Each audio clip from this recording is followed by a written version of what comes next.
Sabado ngayon at kasalukuyan kami nagmemeryenda at dito kami sa sala habang nanonood ng Powerpuff Girls dahil gusto iyon ni Trisha. Habang kumakain ng paborito niyang pancake na niluto ko. Ako naman ay kumakain ng turo na binili ko kay Aling Marites. Nandito din si Lander na nagkakape. Wala si Mama dahil pumuntang bukid. Napaiktad ako nang maramdaman ko ang pag-vibrate ng cellphone ko sa bulsa ko. Pagkuha ko ay nakita ko sa screen na tumatawag sa akin si Bea.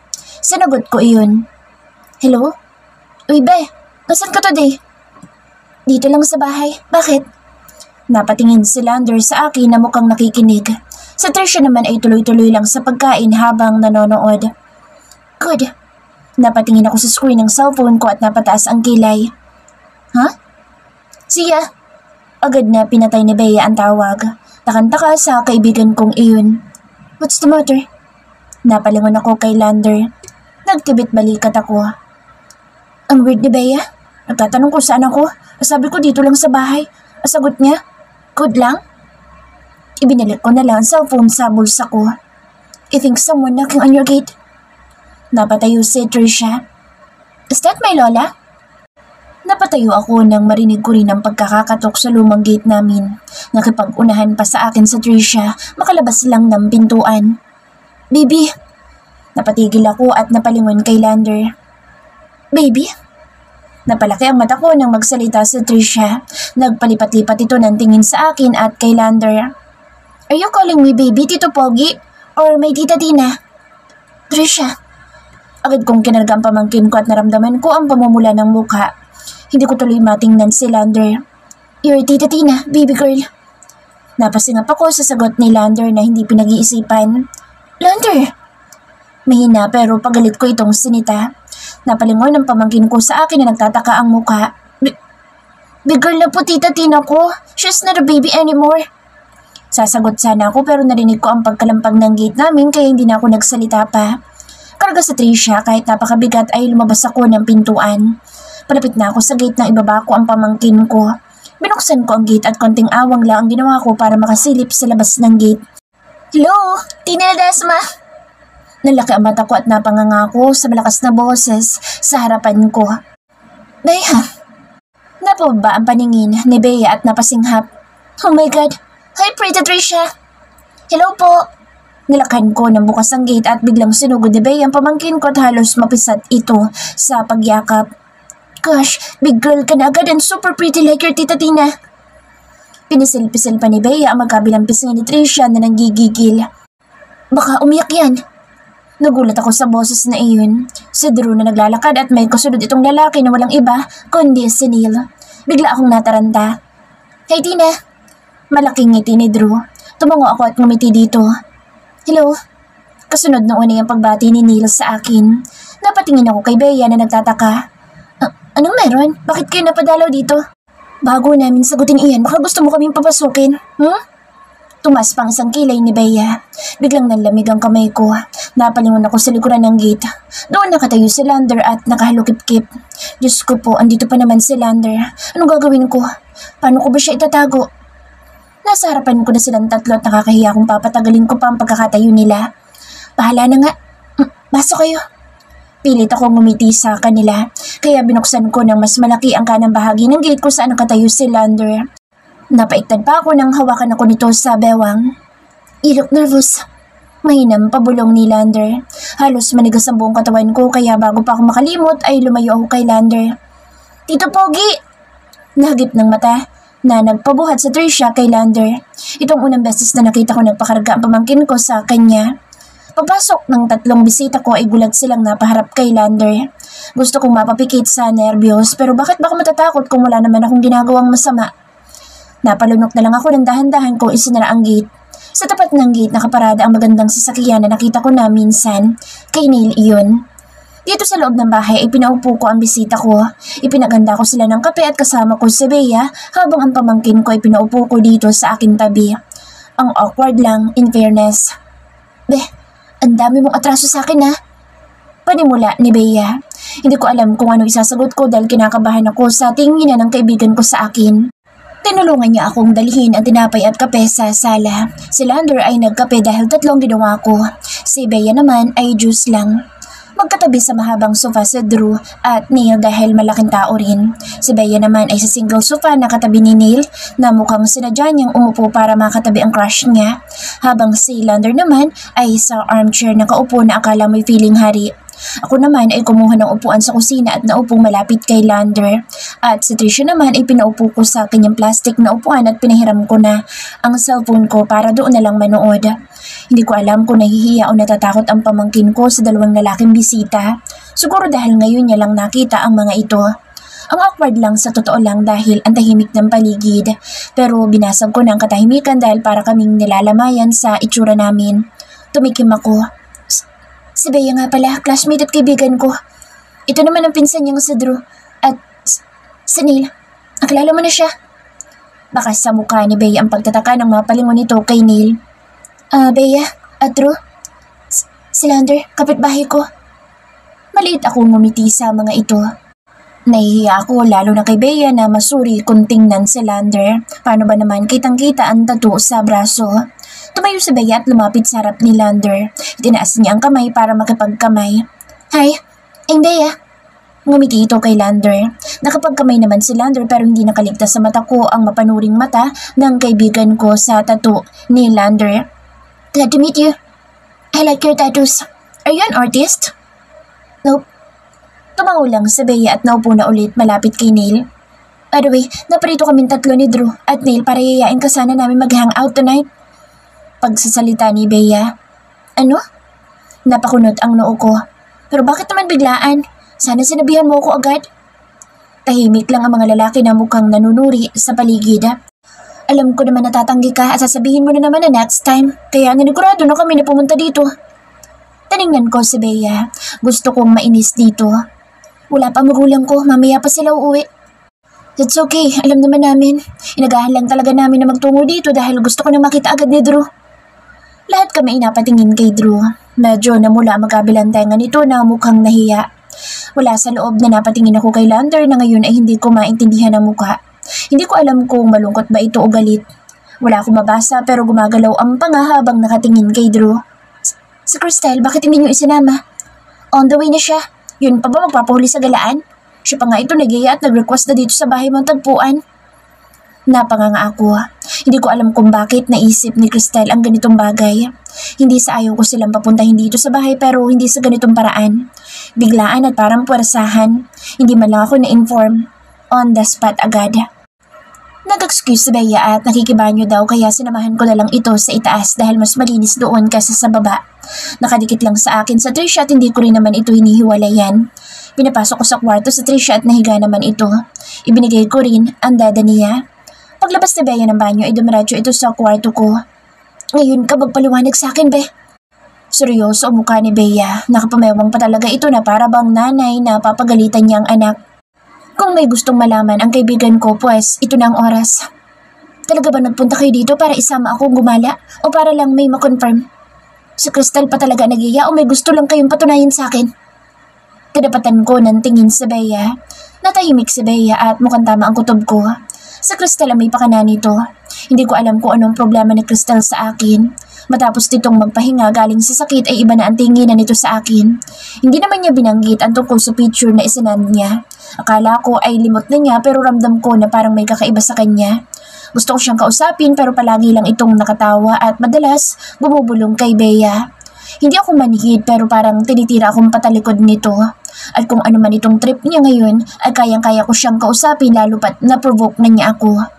Bumuntong hininga si Bea. Inalis ang kamay sa bewang at naupo sa tabi ko. Sa Crystal kasi. Tinignan ko si Bea sa mata nito. Ang sabi niya ay may nililihim ka raw na lalaki.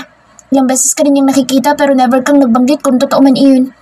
Inaway ko siya dahil never ka namang na-involve sa lalaki pero may pinakita siyang picture mo. Kasama siya.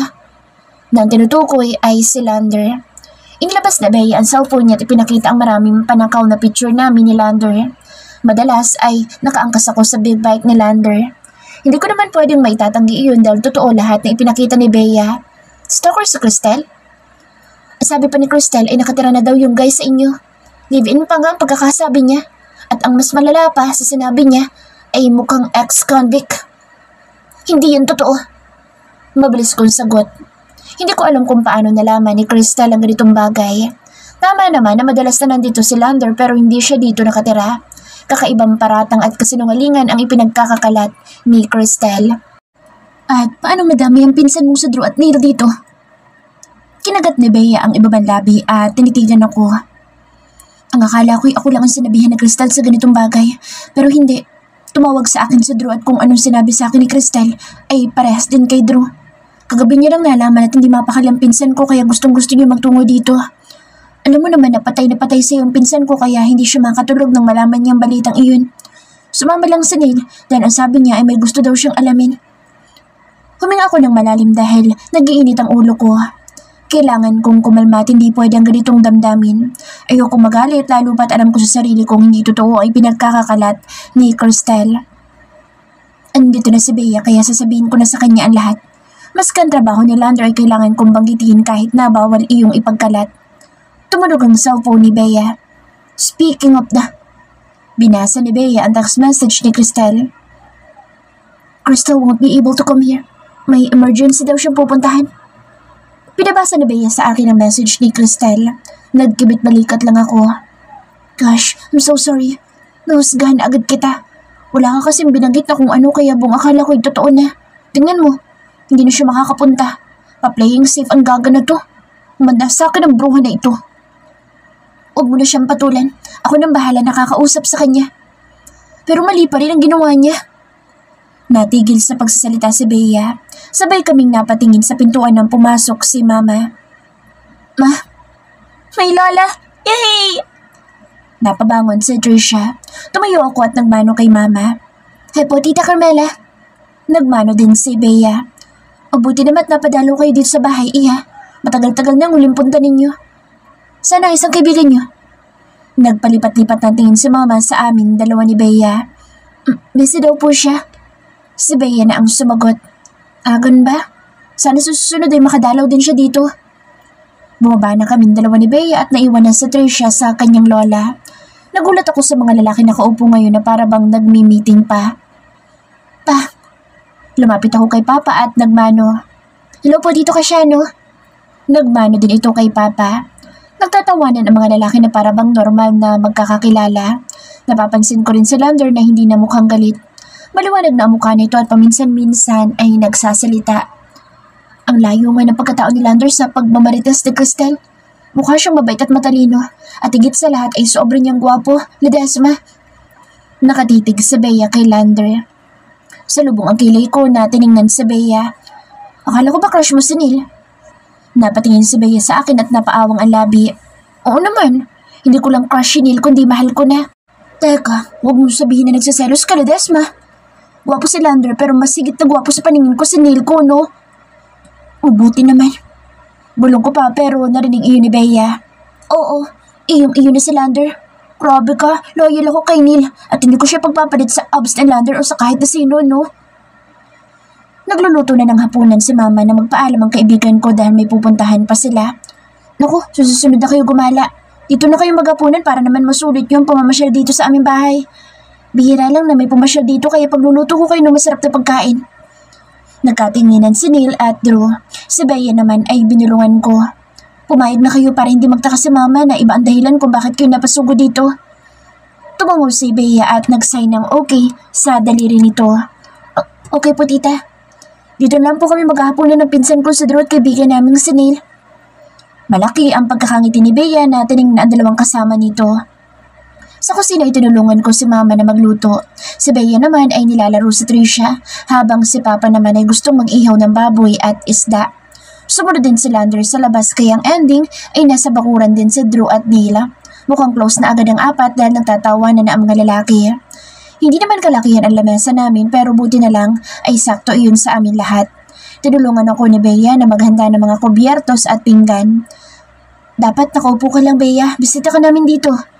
Salita ni Mama habang binababa ang umuusok na kaserola na may lamang sinigang na hipon. Itinaas na Bea ang hintuturo sa kanyang muka. Naku po, mukha lang ako hindi marunong sa gawaing bahay pero marunong po ako, Tita Carmela. Kapag may day off po ang ate Inday namin, ako po lahat ang gumagawa sa gawaing bahay. Kaya marunong po ako at basic lang po sa akin ng ganitong bagay. Pag-aalaga lang po ng batang hindi ko pa nasusubukan. Ganun ba, Iha? Mabuti namat marunong ka. Dahil kahit gaano pa kaganda ang pamumuhay, kung paghuhugas ng pinggan hindi magawa, ay walang pag-asa iyon. Walang karapatang mag-asawang ganung babae dahil magmimit siya iyon ng pag-aaway kapag ang asawang babae ay tamad. Mama, hindi pa naman po mag-aasawa si Bea. Napatingin si Mama sa may pintuan kahit wala naman tao doon at bumalik ang paningin kay Bea. Bakit? Hindi mo ba nobyo yung kasama mo? Si ano? Si Neil? Singit ko. Namula ang mukha ni Bea. Oo, tama. Si Neil. Akala ko'y nobyo mong anak ng kumari ko. Bagay pa naman kayong dalawa at halos magkahawig na mukha nyo. Nakakatuwa pa naman ang binatang iyon. Maganda ang naging hanap buhay sa Italy. Ang swerte ng kumari ko sa kanyang anak. Napayo ko si Bea at namumula ang pisngi pero ang ganda ng pagkakangiti. Mukhang kinikilig. Hindi pa po, Tita Carmela. Magiging boyfriend mo na si Neil. Claim it. Napangisi ako sa kaibigan ko. Masaya naging hapunan namin. Lahat kami nabusog sa kwentuhan at mas lalong nabusog ang aming tiyan. Si Lander ay nagbiyak ng pakwan para sa panghimagas. Nasa gate kami lahat para ihatid ang mga kaibigan ko. Sa susunod ay dumalaw ulit kayong tatlo dito. At isama niyo si Crystal para 4 kayo. Para hindi mukhang malungkot itong sa Drew. Kahit kaming 3 na lang po siguro. Sagot ni Drew. Gusto kong matawanan si Kuya Bea ang pinsan niya pero pinigilan ko dahil namumula ang mukha ni Drew nang tuksoin ito ni Neil. Ikaw Neil, pakisabi sa magulang mo na kinakamusta ko sila. Kung sa bagay nag-uusap naman kami kuminsan sa chat. Sana'y makadalaw din sila dito sa maliit at luma naming bahay. Nakangiting salita ni Mama. Wala pong problema, Tita Carmela. Hayaan po ninyo at adalaw kami ng pamilya ko dito sa inyo. Pasensya na po kung nabigla po namin kayo sa pagpunta namin dito. Ayos lang yun, Iyo. Ganoon talaga ang buhay. Pero kung uulit kayong mapadalaw dito, ay sabihin nyo para makapagkatay kami ng manok. Sagot ni Papa. Naku po, Tito Casiano, ayos lang po iyon. Sobra-sobra na nga po itong pagtanggap nyo sa amin. Huwag na po kayo masyado mag-abala sa ihahanda ninyo. Kami na pong bahala. Sagot ni Bea habang nakayakap sa braso ko. O siya, mag-iingat kayong lahat Ingat kayo sa pagbiyahe mga anak. Bye po. Nahuli sa pagsakay si Bea dahil niyakap at hinalikan niya si Tricia. Nakangiti kami habang kumakaway nang umalis ang mga ito. Mauna na rin po ako. Paalam ni Lander. Ganun ba? Ayaw mo magkape, Iho? Tanong ni Papa. Hindi na po, sir. May kailangan lang po akong tapusin ngayon. Ikaw talaga, Iho. Bakit sir pa rin ang tawag mo sa kanya? Sa akin ay ma'am. Hindi mo naman kami teacher. Pwede namang mama at papa, nanay at tatay na lang din. O tulad ng mga kaibigan ninyo, tito at tita. Ang tawag sa amin. Paninita ni Mama. Napakamot sa batok si Lander. Mukhang nahiya pa. Bumuka tuloy ang kanyang matigas na pandesal. Maya-maya pa'y umayos ito ng pagkakatayo. Sige po, Mama at Papa. Napangangaho kay Lander. Confident pa ito habang nagsasalita. Tinapik ito sa balikat ni Papa. Hanggat nandito ka sa lugar na ito, ituro mo kami magulang mo. Napakabait mong bata. Napatingin na lang ako kay Papa at Lander.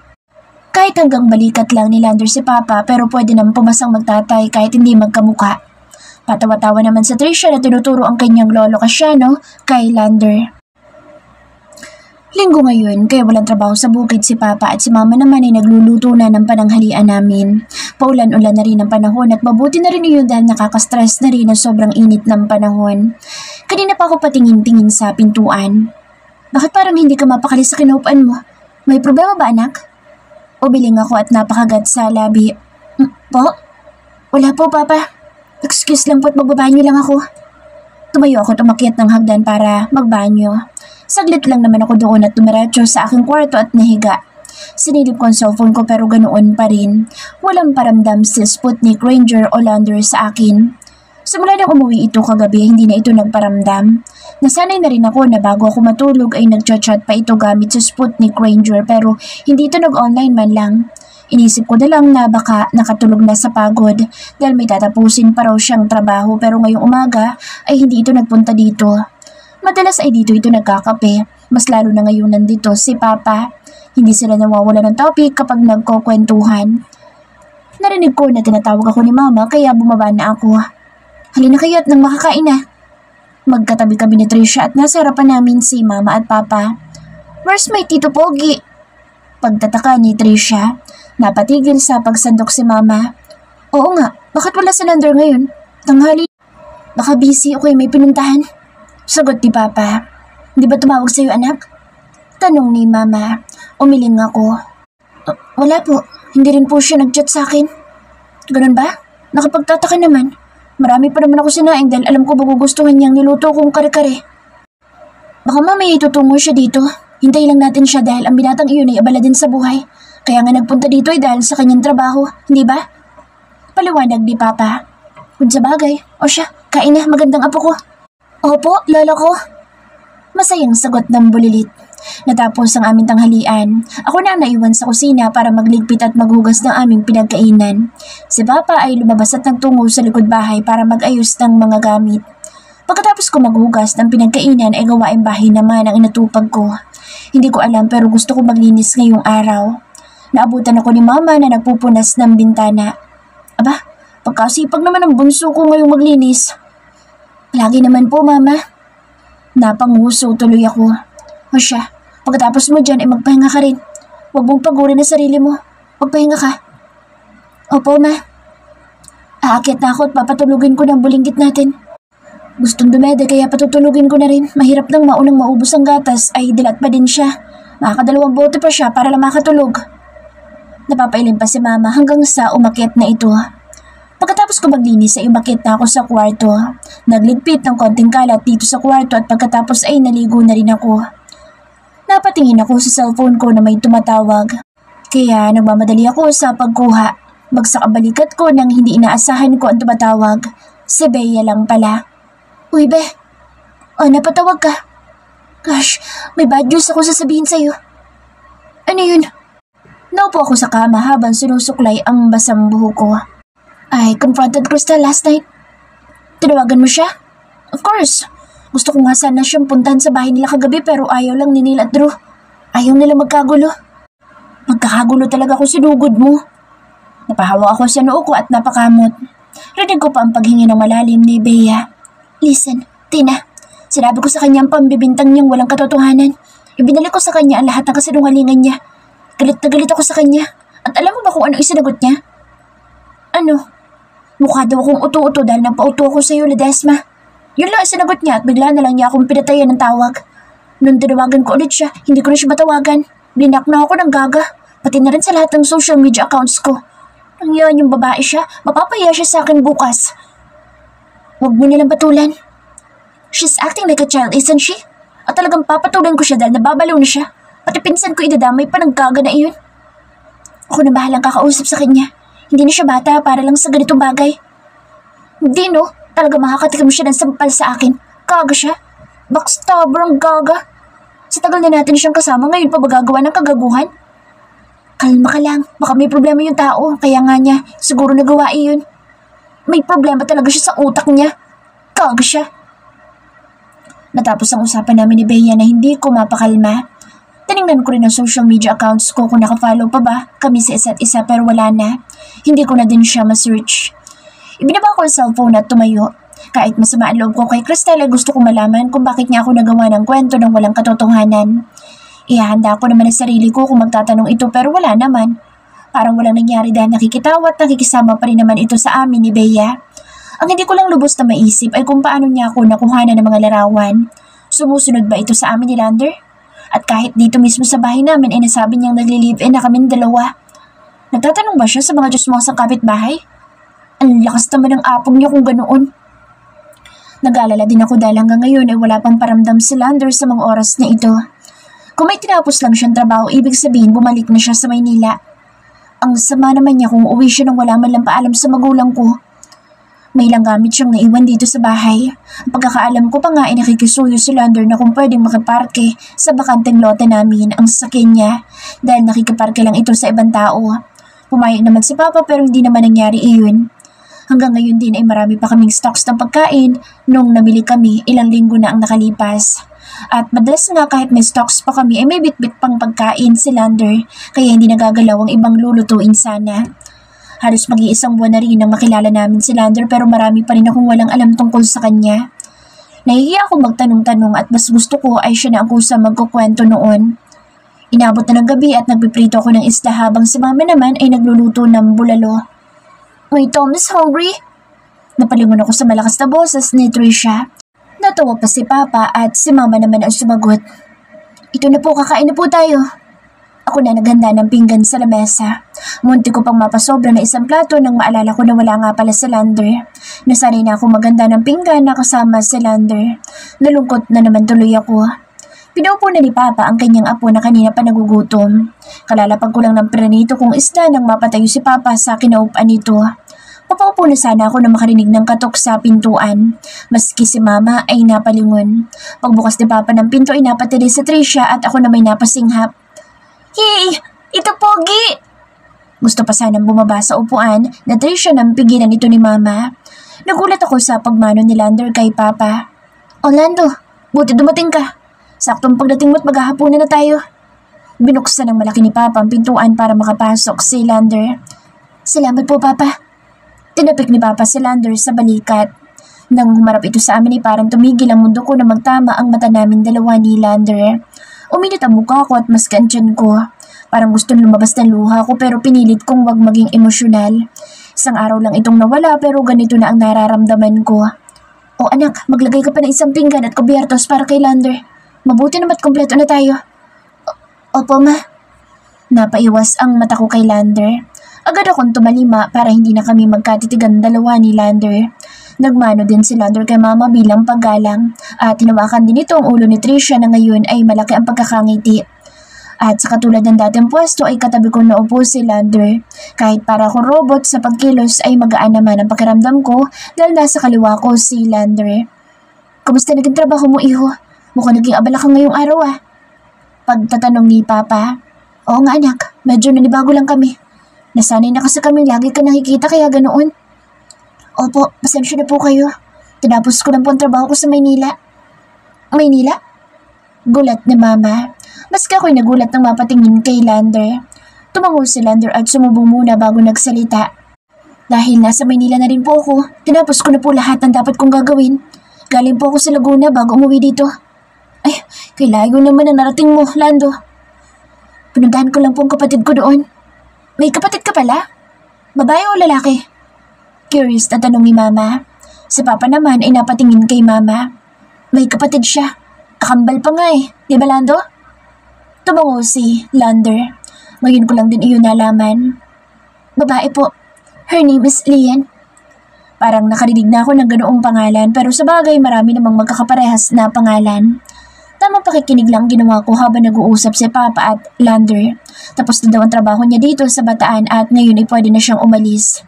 Hindi ko alam kung paano niya natapos ang trabaho niya gayong mas madalas itong nandito sa bahay at kung hindi man ay sumasama kay Papa sa bukid. Bukod sa paghatid at sundo niya pa sa akin. Ano siya, may superpowers? Natapos ng hapunan namin nang iakyat na ni Mama si Trisha. Si Papa naman at Lander naman ay nasa sofa. Nakaupo at nanonood ng TV habang nagkakape. Ako na may naguhugas ng pinagkainan namin.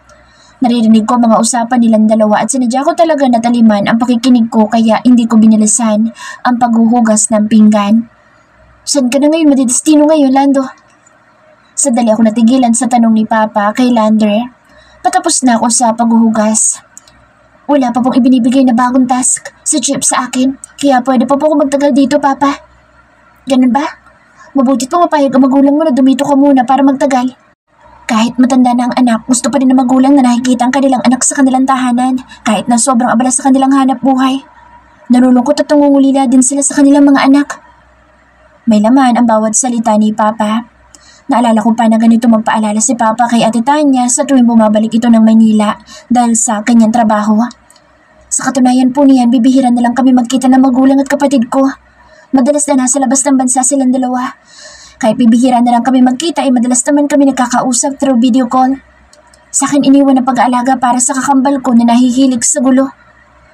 Napaharap ako sa dalawang nag-uusap. Hindi ko na kaya ang makimaritas na lang. Gusto ko nang makisali kaya pasimple akong naupo banda sa likod ni Lander. Napatingin saglit sa akin si Papa pero hindi ako sinita. Sa gulo? Ano bang ginagawa ng kapatid mo? Napapaaway lang kapag hindi niya kasundo yung tao. Napatangu-tangu si Papa. May asawa na ba? Tanong ni Papa. Wala pa po. Makakapag-asawa lang ang kapatid ko kung may makakatapat na sa ugali niya. Palagi kasang galit si Lian. Lahat ay gusto na lang niya awayin lalo na kung lalaki. Kaya dapat sa magiging asawa niya kasing haba ng pasensyang katulad ko. Nagulat pa ako nang mapalingon sa akin si Lander kahit nasa likod nito ako. Sabay na tumaas ang makapal nitong kilay at kumindot pa sa akin na para bang kasama ako sa tinutukoy niya. Nagrambulan tuloy ang dibdib ko at namula ang magkabilang pisngi ko kaya inirapan ko na lang siya. Nakakahiya kay Papa at baka ibang isipin. Hindi ka pa ba matutulog anak? May pasok ka pa bukas. Napatayo tuloy ako bigla. Baka ayaw akong pasalihin sa usapan nila Papa. Opo, maga pa po ang pasok ko Papa. Daninan ako ni Papa na sa lubong ang kilay. O sige na, magpahinga ka na at ako na bahala dito. Tumango na lang ako. Sige po, good night po Papa. Napatingin ako kay Lander na mukhang napako na ang mata sa akin kaya nagrambulan ng husto ang puso ko. Good night din sa'yo. Have a sweet dreams. Parang musika sa tenga ko ang sagot ni Lander sa akin.